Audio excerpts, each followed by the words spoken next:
handang ilabas ang mga dokumento ng Kaliwa Dam Project kung saklaw ito ng executive order kaugnay ng Freedom of Information. Usapang pangkapayapaan sa Communist Party of the Philippines, tuluyan ang ipinatigil ni Pangulong Duterte. I am officially announcing the permanent termination of our talks between the government panel and the Communist Party of the Philippines. Maybe talk to the next president of this republic. Dalagitang pinatay sa Cebu, biktima ng matinding galit ayon sa isang psychologist. Pag-asa, opisyal nang inianunsyo ang pagpasok ng dry season. Temperatura sa Tuigaraw, posibleng umabot sa 40 degrees Celsius.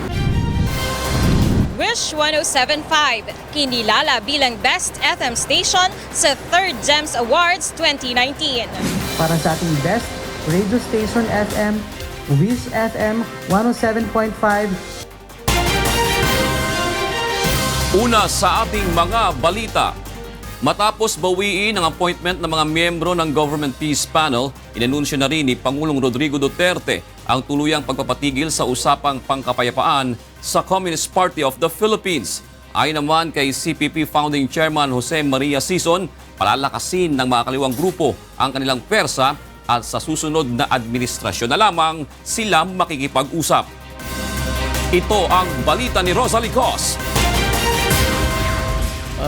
I am officially announcing the permanent termination of our talks between the government panel and the Communist Party of the Philippines. Bagaman higit isang taon na mula nang iproklama ni Pangulong Rodrigo Duterte ang kanselasyon ng formal peace talks sa pagitan ng pamahalaan at Communist Party of the Philippines, formal na inanunsyo ng punong ehekutibo ang permanenteng pagpapatigil sa naturang negosasyon. Dagdag pa nito, hindi na rin niya ikukonsidera ang anumang pakiusap upang baguhin ang kanyang desisyon at sa susunod na umanong Pangulo ng bansa makakaasa ng negosasyon ang mga makakaliwang grupo. Ginawa ng punong ehekutibo ang pahayag ng pangunahan ng ika-122 anibersaryo ng Philippine Army sa Taguig City kagabi. I am no longer entertaining any interventions or maybe persuasions in this democratic state of the Republic of the Philippines. My sense is that you can maybe talk to the next president of this republic one day. Kamakailan, binawi na rin ng Duterte administration ang appointment ng mga miyembro ng Government Negotiating Panel na pinangunahan ni Labor Secretary Silvestre Bello III.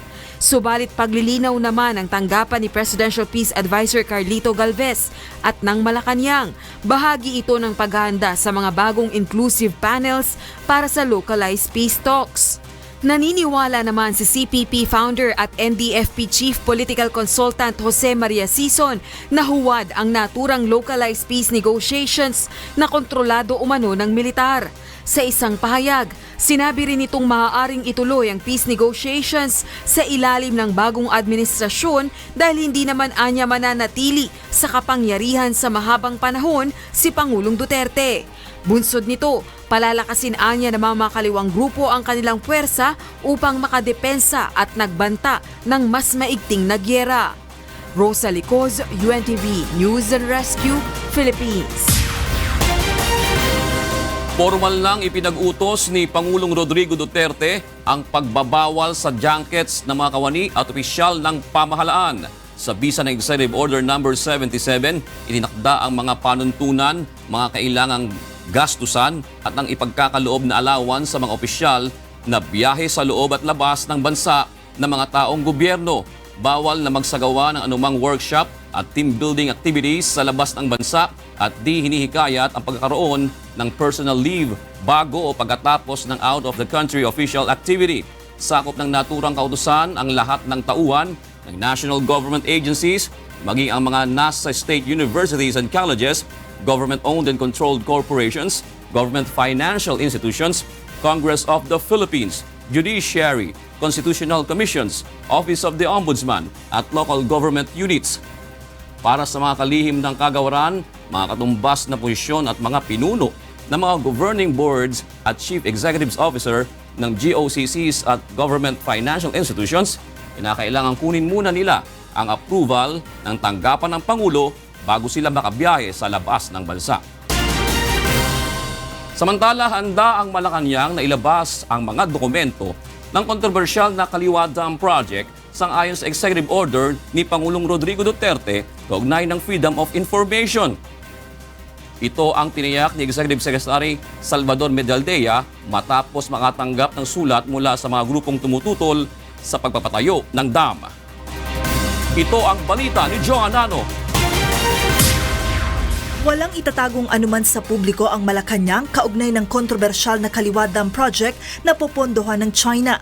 Ito ang tiniyak ni Executive Secretary Salvador Medialdea matapos na matanggap ang sulat mula kay Opposition Senatorial Candidate Shell Jokno at iba pang mga grupo na tumututol sa pagpapatayo ng Kaliwa Dam. Ipinadala ni Jokno ang liham kay Medialdea at Department of Foreign Affairs Secretary Teodoro Locsin Jr. upang hilingin na ilabas ang mga dokumento ng proyekto alinsunod sa Freedom of Information. Ayon kay Jokno, ito'y upang malaman kung may kaakibat na mabigat na responsibilidad ang Pilipinas sa pakikipagkasundo nito sa China sa nasabing proyekto. Sa isang mensahe, tiniyak ni Medialdea na handang ilabas ng Malacanang ang mga dokumento kaugnay ng Kaliwa Dam Project kapag ito ay saklaw ng nilagdaang executive order ni Pangulong Rodrigo Duterte kaugnay ng Freedom of Information. Kasama sa mga tumututol sa pagpapatayo ng dam ang ilang grupo ng mga katutubong dumagat na naninirahan sa Nagcarlan at Infanta, Quezon. Nagprotesta ang mga ito kanina sa harapan ng opisina ng Metropolitan Water Works and Sewerage System o MWSS sa Katipunan Avenue sa Quezon City upang kontrahin ang pagpapatayo ng Kaliwa Dam. Pag naitayo po ang Dambuhalang Dam na siyam na yan, wala na po kaming pupuntahang lugar. Hindi naman po kami sanay na tumira sa ganitong syudad at sa kabundukan po talaga. Dahil paano na pong mawala na yung aming tirahan, wala na rin po kaming ikabubuhay na mga katutubo. Nauna nang dumipensa ang MWSS at sinabing walang basehan ng pangamba ng publiko sa Kaliwa Dam dahil suportado ito ng masusing pag-aaral ng mga eksperto. Sa kabila ng mga pagtutol, itutuloy pa rin ang pamahalaan ng pagpapatayo ng Dambuhalang Dam na magsusupply ng karagdagang tubig sa Metro Manila. Ang Kaliwa Dam that we are going to start was conceived during the Marcos administration, and it's only now that's going to happen. Knowing the source, the demand, and the need for water sources, we are now doubling our time. Joan Nano, UNTV News and Rescue, Quezon City. Desidido na ang Administrasyong Duterte na isulong ang pagtatayo ng New Centennial Water Source Kaliwa Dam Project. Pero ano ba ang makukuhang pakinabang at ang negatibong epekto ng pagtatayo ng nasabing infrastruktura? Ito ang balita ni Nel Mariboho.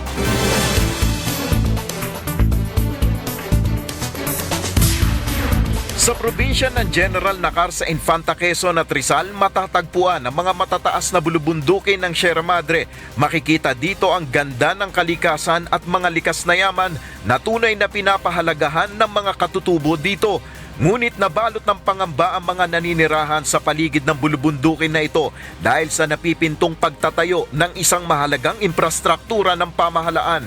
Dito sa Kaliwa River sa General Nakar, Quezon, itatayo ang Dambuhalang Dam kung saan inaasahan na malaki ang may tutulong nito sa mga residente sa Metro Manila at mga karatig na probinsya.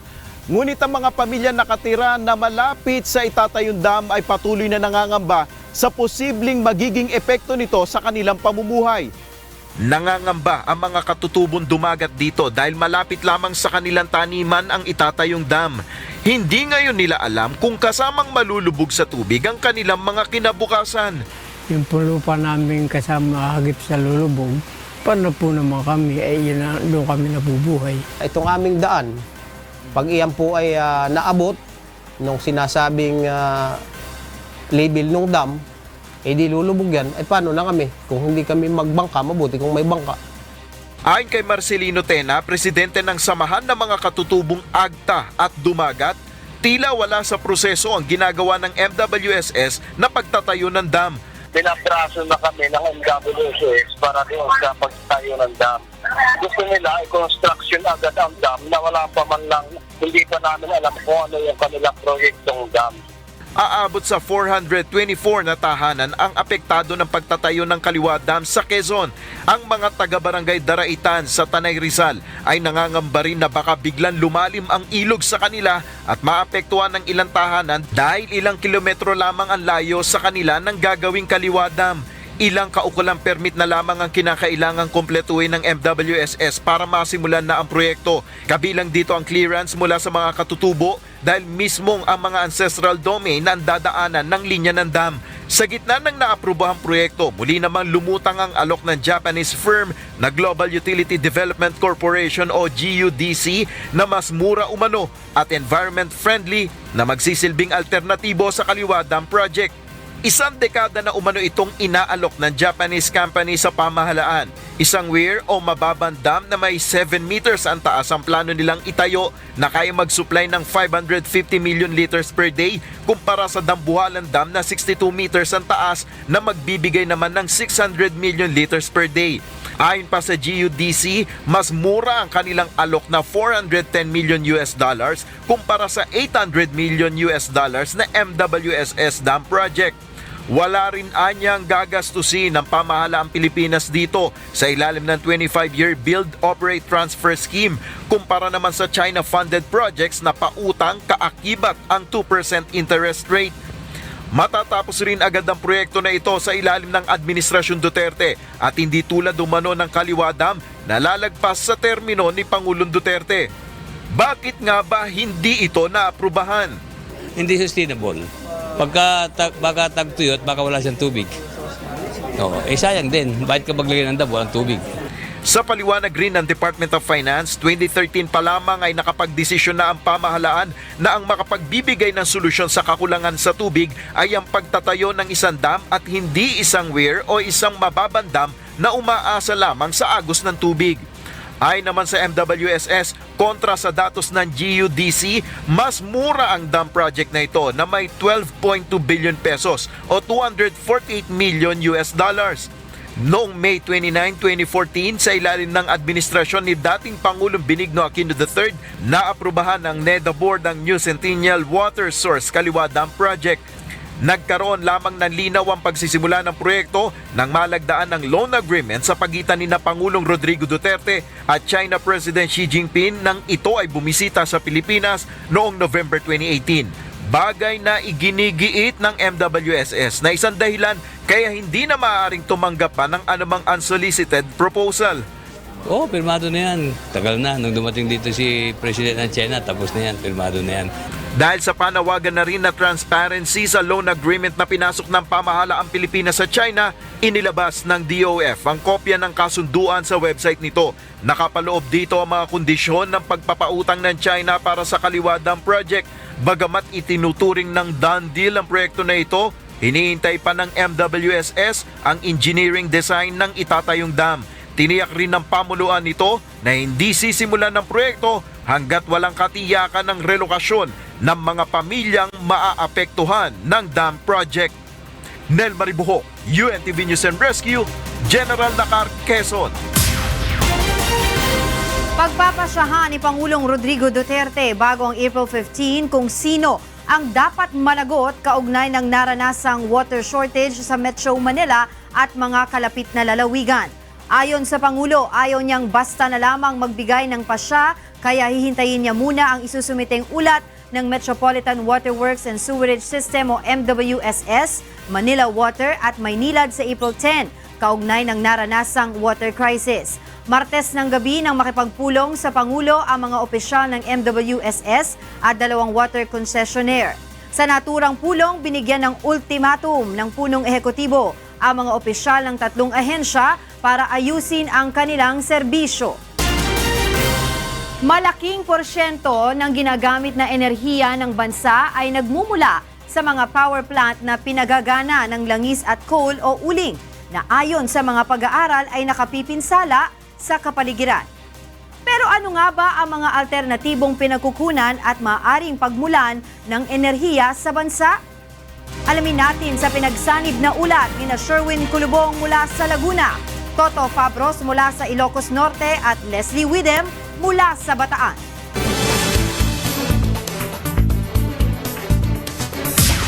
Dito sa Lumban, Laguna, matatagpuan ang kauna-unahang planta ng kuryente na ginawa ng National Power Corporation noong 1942, ang Caliraya Hydroelectric Power Plant. Kaya nitong makapag-generate ng 728 megawatts ng kuryente na isinusupply sa Laguna hanggang sa Bicol Region sa pamamagitan ng mga electric cooperative. Kahit may planta sa kanilang lugar, hindi libre ang kuryente ng mga taga-barangay Caliraya. Pero may mga nabibigyan naman ng trabaho dahil sa operasyon ng dam. Ngayon po may nagpipinta dyan na yung mga taga rito po sa amin ng ibang nakukuha. Po marami pong security guard na taga rito sa amin na dyan mga na-duty. Ayon sa barangay chairwoman ng barangay Caliraya, bukod sa hanap buhay na naibibigay sa kanila ng Napukor, tumatanggap din sila rito ng 182,000 pesos kada ikatlong buwan na malaking tulong para sa kanilang barangay. Panatag naman ang loob ng mga residente na kahit sumapit ang matinding tag-init, hindi sila nawawala ng supply ng tubig at mura ang presyo nito sa kanilang lugar. Kahit po maghapon kayo mag-igib dyan ng inumin, edi palad po talaga kami. Kahit ganito lang na mahirap, pero palad pa rin dahil may nakakatanggap po kami ng biyaya galing dyan.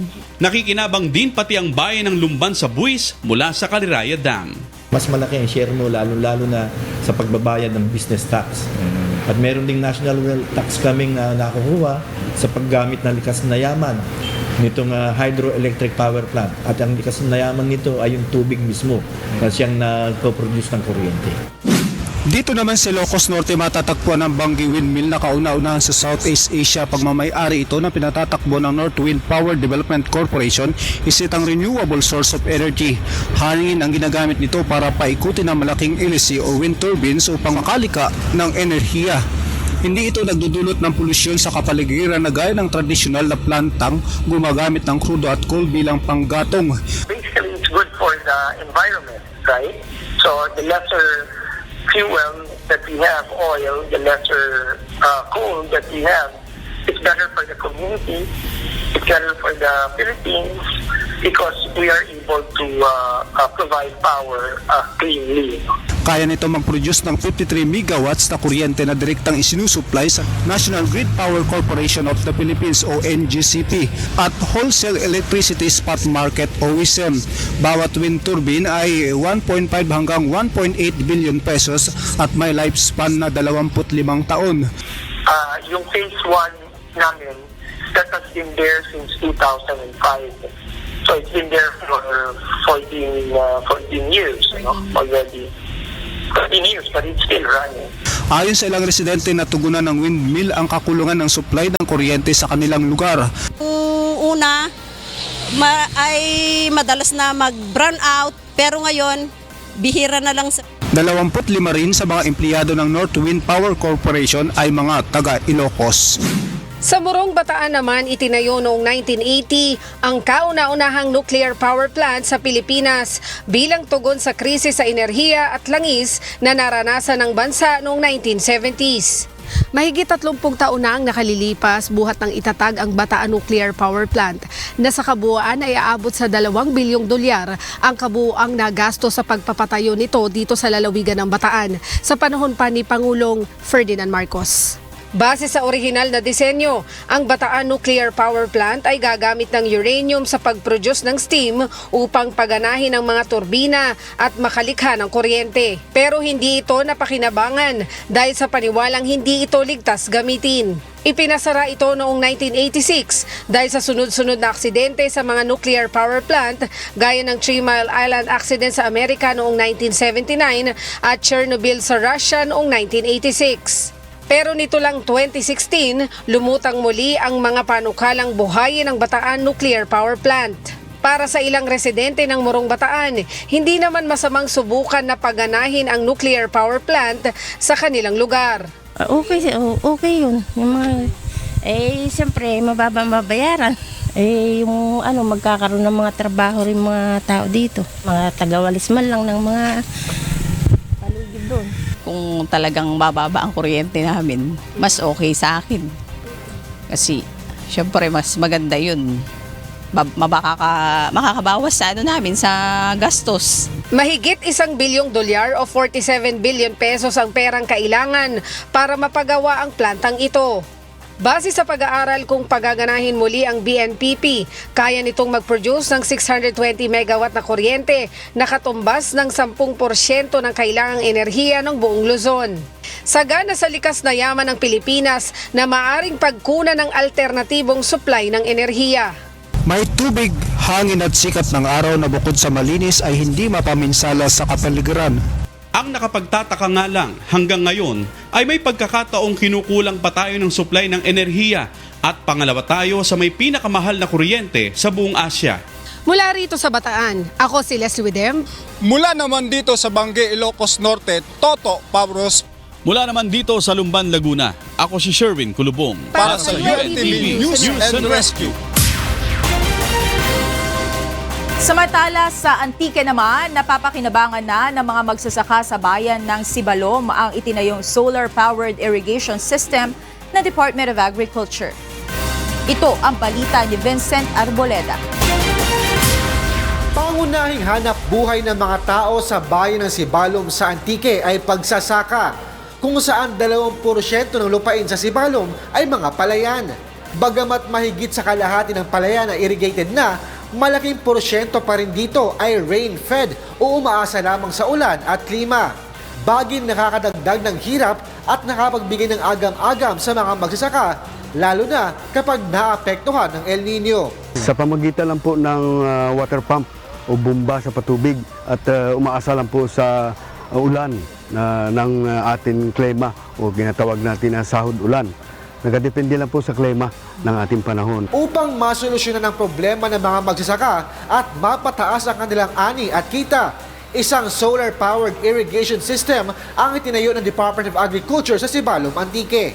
Ang solar-powered irrigation system na ito ay may 100 solar panels na kayang makalikha ng hanggang 27 kilowatts ng kuryente. Kaya nitong patubigan ang 10 ektarya ng lupain kada araw. Pebrero nang simulan ang operasyon nito at inaasahang makatutulong ito upang mapataas ang ani ngayong taon. Ang target natin sa production sa first cropping and the second cropping, mag-increase na siya by from 3.7, posible sir malabot natin is 4.2 to 4.5. So halos parang 20% mga 20% sir. Yes, sir. Balak naman ng lokal na pamahalaan ng Sibalom, Antique na madagdagan pa ang ganitong proyekto sa kanilang lugar. Hanap ako ng budget mismo sa lokal na kami mismo ang magpifinance para madagdagan namin ang ganitong project dito sa bayan namin. Samantala, 3 bayan pa sa Antique ang balak ng Agriculture Department na lagyan din ng solar-powered irrigation. Habang ongoing naman ang construction ng 2 pang solar-powered irrigation system sa bayan ng Pototan at Gimbal sa Iloilo. Ang Western Visayas region ay top 3 na producer ng rice sa bansa. Vincent Arboleda, UNTV News and Rescue, Antique. Muling magpapatupad ng dagdag presyo sa mga produktong petrolyo ang mga kumpanya ng langis sa susunod na linggo. Sa taya ng oil industry players, 70 to 75 centavos ang madadagdag sa presyo ng kada litro ng gasolina, habang 10 to 15 centavos naman sa krudo. Ito na ang ikapitong sunod na linggo na magpapatupad ng oil price hike ang mga oil company. Inanunsyo na ng Pag-asa ang opisyal na pagpasok ng tag-init. Ayon sa Weather Bureau, posibleng umabot ng 40 degrees Celsius ang temperatura sa Tuguegarao. Ito ang balita ni Ray Pelayo. Dry season na po talaga. Napaaga ang pagpasok ng dry season o tagtuyot.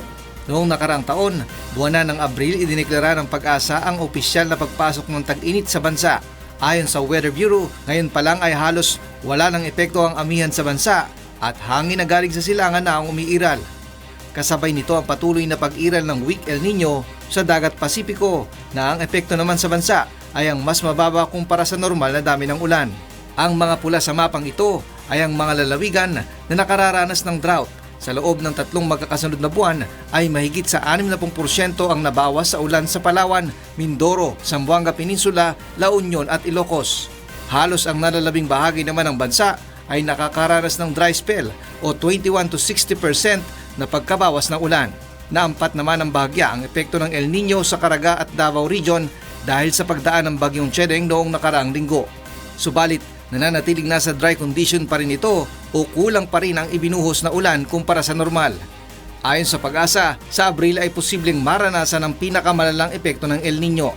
Posibleng umabot sa 61% o 51 lalawigan ang makaranas ng drought habang 39% naman ay dry spell.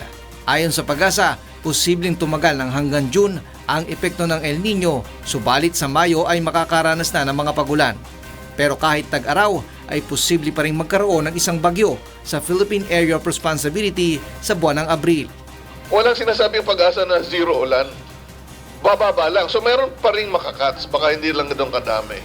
Samantala, patuloy din ang pagbaba ng level ng tubig sa mga pangunahing dam sa bansa. Ayon sa Pag-asa, dapat na pag-aralang mabuti ang pagpapakawala ng tubig sa Angat Dam para tumagal hanggang sumapit ang tag-ulan. Kaninang umaga ay mahigit sa 16 meters pa ang taas nito kumpara sa critical level.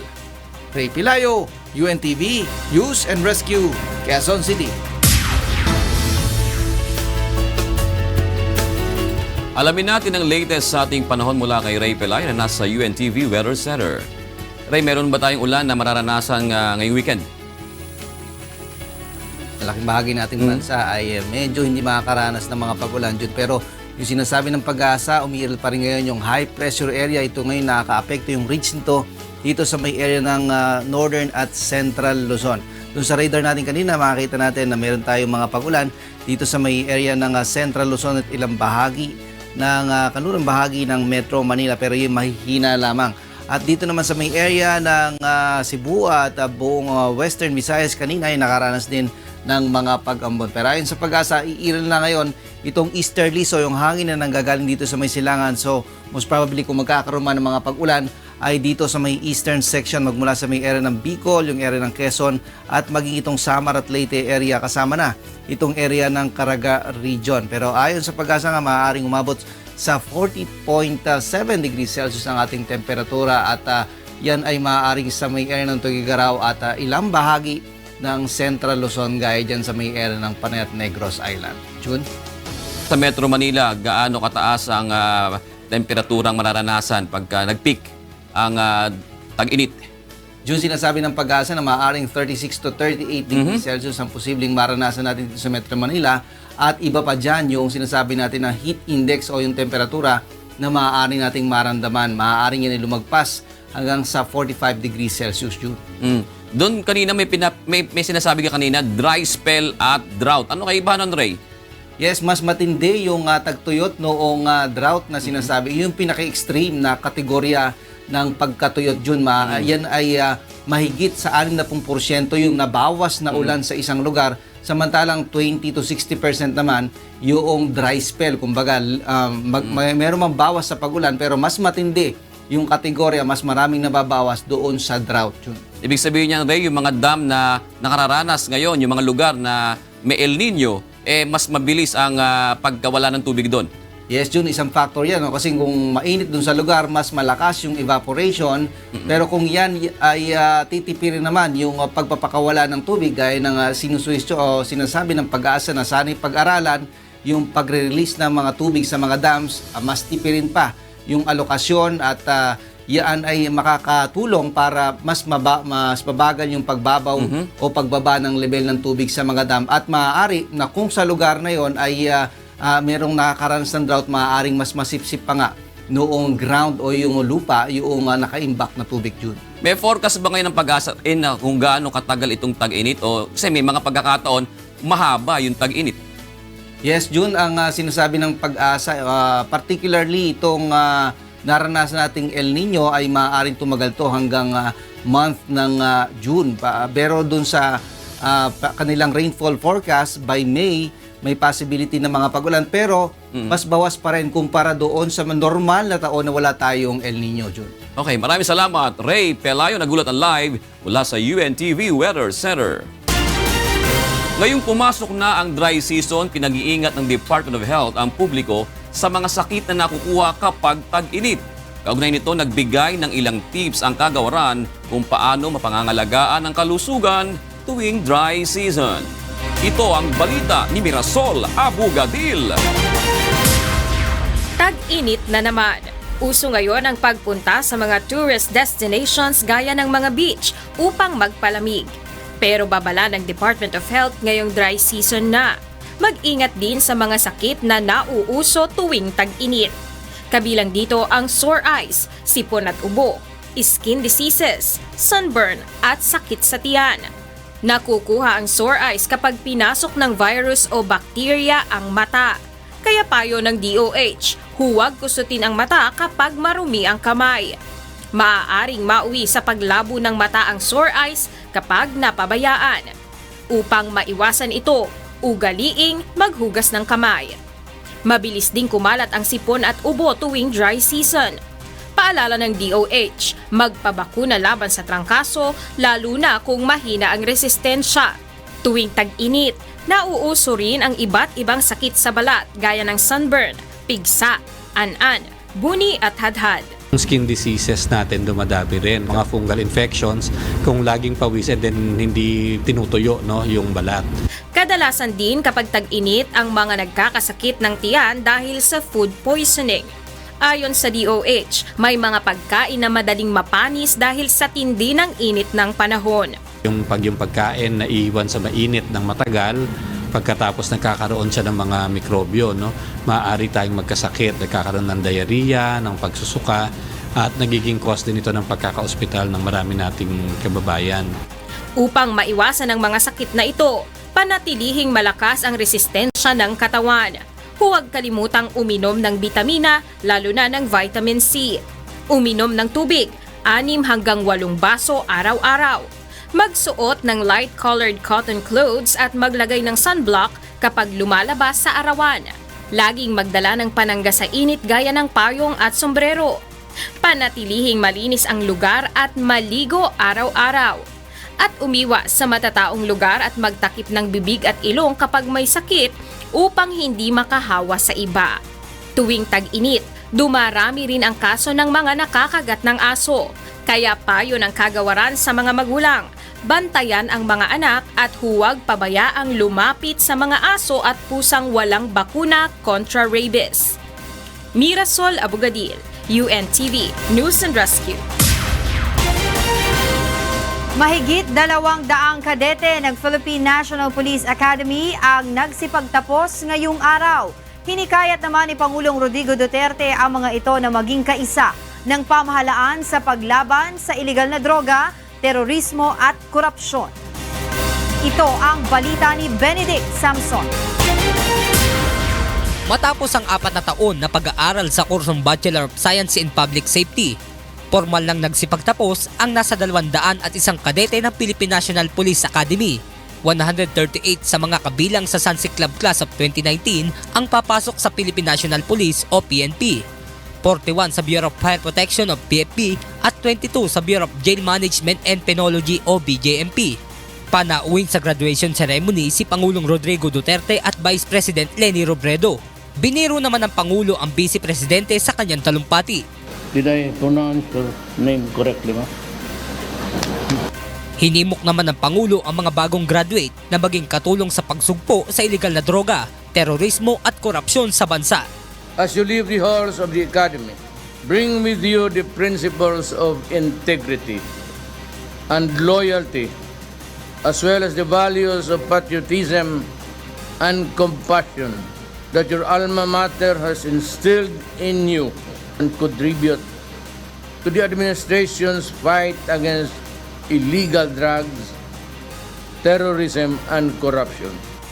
Isang hamon din ang iniwan ng punong ehekutibo sa Sunset Club Class of 2019. I therefore challenge your class, the Sunset Club Class of 2019, to be the greatest version of yourselves. Excel in your chosen pursuits.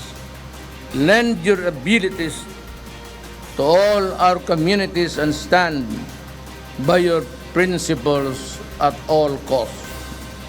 Never be deceived by power nor by fame. What is important is that you honor, for it is your badge towards genuine success. Ayon naman sa class valedictorian at salutatorian, handa silang harapin ang hamon ng Pangulo.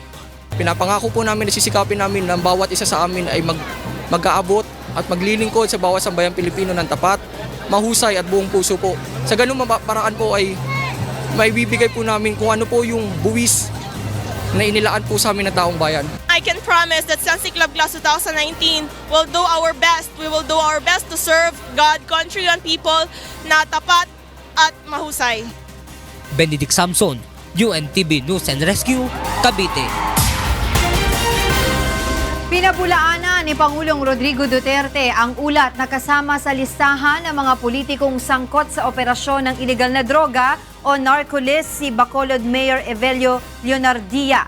Pinayuhan din ng punong ehekutibo ang dating alkalde ng Bacolod na si Monico Puentevella na huwag magpuputol ng video upang siraan ang katunggali nitong kandidato. Iginiit ng Pangulo na suportado niya ang kandidatura ni Leonardia. But I would like to tell the mga taga Bacolod na wala akong sinabit na mayor dyan. But kung tanungin ninyo kung sino para sa akin ang I'd like to, I do not want a guy na sabi ko making a fraud sa lahat ng sinasabi ko. I am supporting Leonardia for the mayorship ng Bacolod City. Hinatulang guilty ng Sandigan Bayan 4th Division sa mga kasong katiwalian, falsification of public documents at malversation si dating Maguindanao Governor Sajid Ampatuan. Kaugnay ito ng maanumalyang pagbili ng materyales para sa repair ng school building sa Maguindanao noong 2008 hanggang 2009. Pinatawan ito ng hanggang 40 taong pagkakabilanggo at inatasang ibalik ang halos 38 million pesos na pondong nalustay sa maanumalyang transaksyon. Si Sajid Ampatuan ay isa sa mga akusado sa Maguindanao Massacre cases, ngunit pansamantalang nakalaya matapos payagang magpiyansa ng Quezon City Regional Trial Court. Susunod sa Ito ang Balita. Pagkalas ng Pilipinas sa International Criminal Court, magiging balakid sa hiling na maimbestigahan si Chinese President Xi Jinping ayon sa isang maritime law expert. Mga nakakatawa at nakakahiyang tagpo sa pangangampanya ng mga kandidato patok ngayon sa social media.